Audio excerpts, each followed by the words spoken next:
any other attempt to find out sense in that question would really take you to a different direction, because a reasonable assurance for eliminating fraud can be there, no? Reasonable assurance, not absolute assurance. But still they want to say that eliminating fraud, preventing fraud is wrong. But the first sentence there, when they talk about it also, it is designed to eliminate, but still you will not be able to eliminate. But still, when it comes as a choice in the examination question, you should really see that. This is what I No, told you. actually, when you said the answer, I mean, the first class itself, I just forward that time you specifically mentioned that or not the internal control cannot be, eliminate all the frauds. So I Correct. noted here. Yeah. So this is actually a I mean, this is It's like reducing advantage. Yeah. it's a reducing also. Correct. So because of that, you will only have reasonable assurance. So there is nothing wrong in this sentence. But this is one message these institutes, this professional institute want to really communicate. They are very verbal in it. Then, adequate system of internal controls is most likely to detect a fraud perpetrated by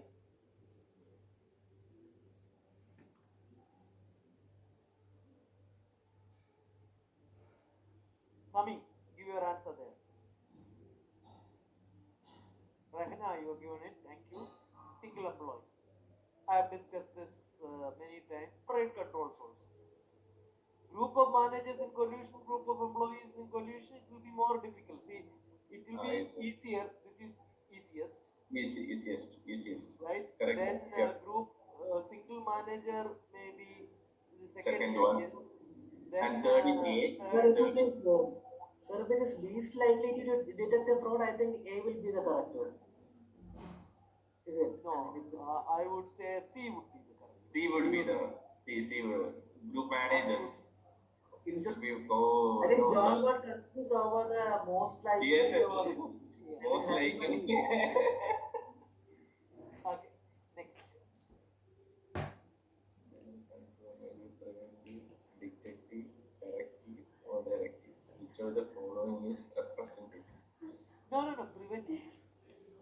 Not representative. Preventive. Internal controls may be preventive, detective, corrective, or directive. Which of the following is preventive?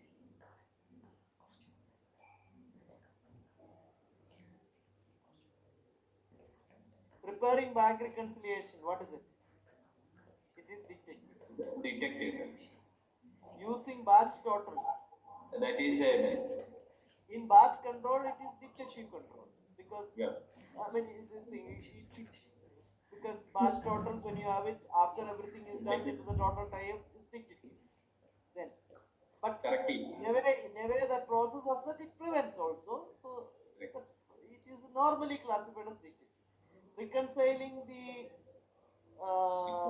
accounts receivable subsidiary file with the control account. I think that is detective or Yeah, detective. corrective also. Yeah, it could be detective or corrective. Requiring two persons to open the mail, That is the definitely preventive. You are taking a prevention. Yeah, there is no ambiguity whether it's detective or corrective or preventive. See, it is preventive. It is not detective. So this is the best answer. This is the best answer, I would say. Others are not wrong. I mean, this is the best answer. Nevertheless, internal auditor must be aware that this safeguard can be compromised through. Yeah, good. Good. BL.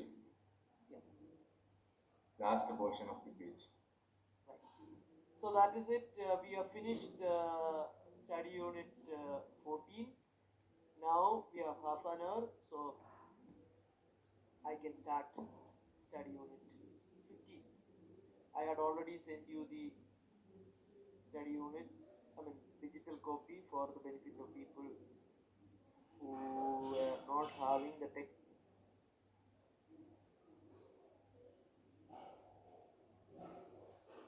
technical consideration for management.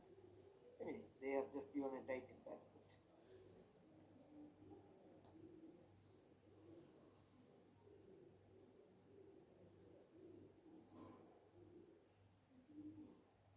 corporate ethical legislation.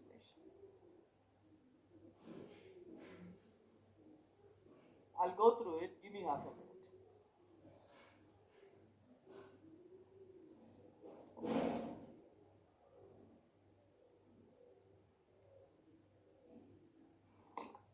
Result of the globalization, uh, more anti-bribery laws are being introduced by countries worldwide because you have legislations in place when the corruption or any wrongdoings happen within the country. But most of because of the growing globalization, the ease of transportation and communication and all, it's not good enough if you have the uh, legislation limited to a particular country.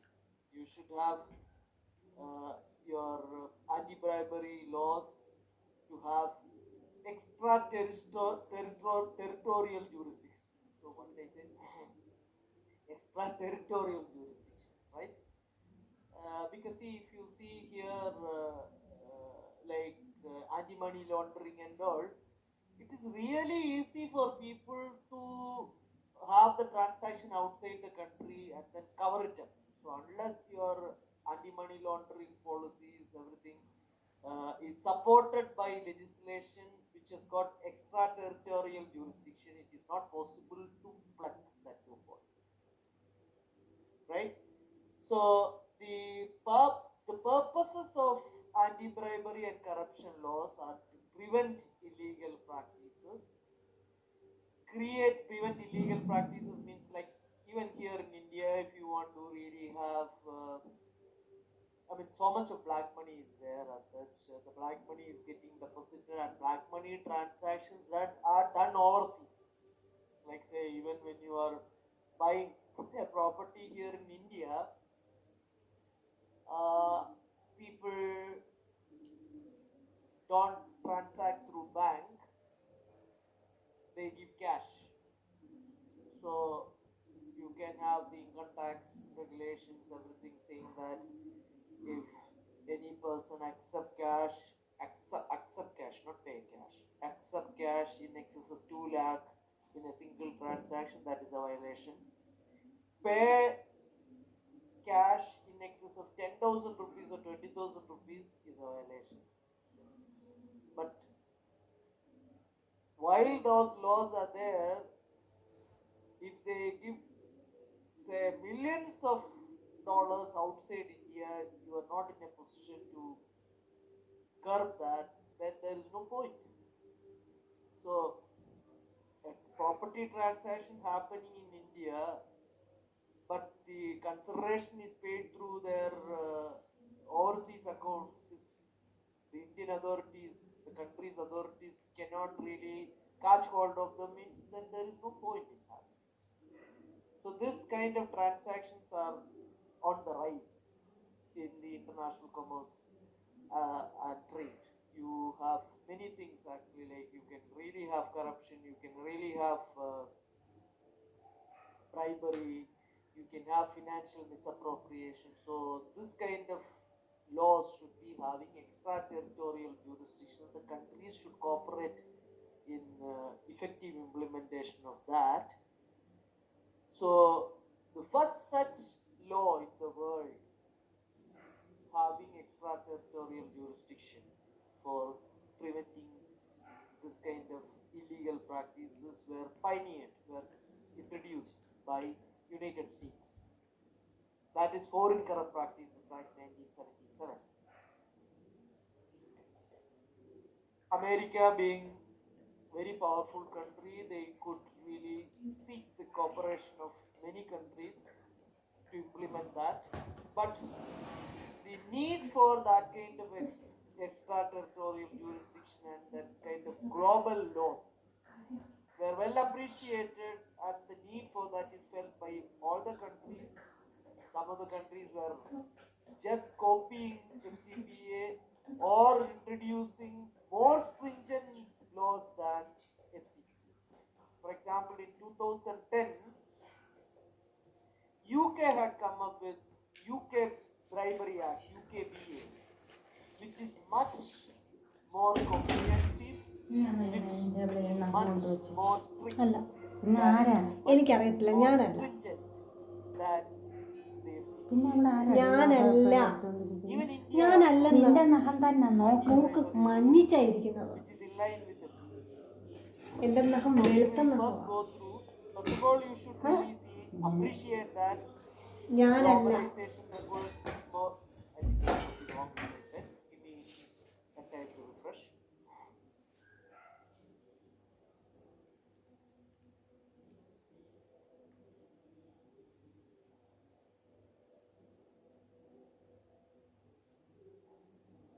Has become more international.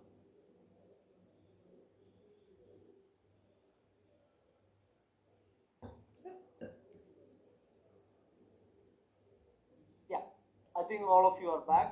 Let me continue. So you should appreciate that globalization requires more anti-bribery legislation. Enforcement of anti-bribery laws has become more international, right? Corruption is widespread, and its tentacles are there everywhere, so that it's not good enough to keep the attention within the national jurisdiction. So you need anti-bribery laws which are having extra-territorial jurisdiction. The purpose of anti-bribery laws and corruption laws are to prevent illegal practices, to create a level playing field in the international trade. If you are allowing the big companies to bribe the authorities there, then the companies which do not have the means will not be able to stand up with the sustain in the competition. So it is injustice, and it will not create a level playing field so that competition is encouraged. Then another purpose is to increase the quality of internal controls, right? Because it is very essential that you have good internal control system within the organization to fight this corruption. Unless you have proper internal control and proper internal accounting control, a fraud or a bribe will a bribe will not be accounted as bribe. They will be able to account that bribe as commission, right? So a bribe to be accounted as bribe, you need proper internal control, proper accounting controls. So you need to, one of the purposes of this anti-bribery and corruption laws is to increase the quality of internal controls, right? So what are the purposes of anti-bribery and corruption laws? To prevent illegal practice, to create level playing field in the international trade, and to increase the quality of internal controls. You will appreciate once we go through FCPA and other legislations regarding that further. So most anti-bribery laws have strong extraterritorial jurisdiction, meaning that they can be enforced worldwide. That is another point, you need to really see that. And the Pioneer Act in this regard is Foreign Corrupt Practices Act of 1977, enacted by United States. It's not only because we are learning CMA course, which is a US course, we are giving importance to that. That is the first legislation of this kind, having criminal penalties for bribe done outside the country. So now that is a common thing. UK Bribery Act is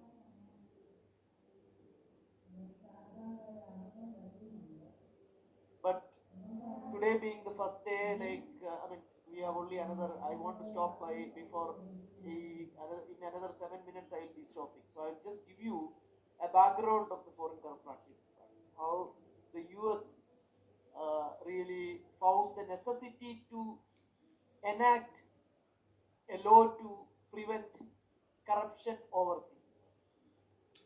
You know, during 1971. The second election for the second term election for Richard Nixon was happening. During that time, uh, some thieves were caught red-handed from uh, the Watergate headquarters of the Democratic Party. If there is something happening during election time in Democratic Party, I mean, sorry, the other party's head office, then naturally some kind of suspicion would be there on the other party. And when the thieves were caught red-handed, they didn't have any valuable with them. They had only files with them. So, and then when they investigated, they could see spy cameras everywhere in the Democratic office. But Nixon gave a speech in the Congress saying that he didn't have any involvement. Nixon was a very capable president, otherwise, he would have won the election even otherwise.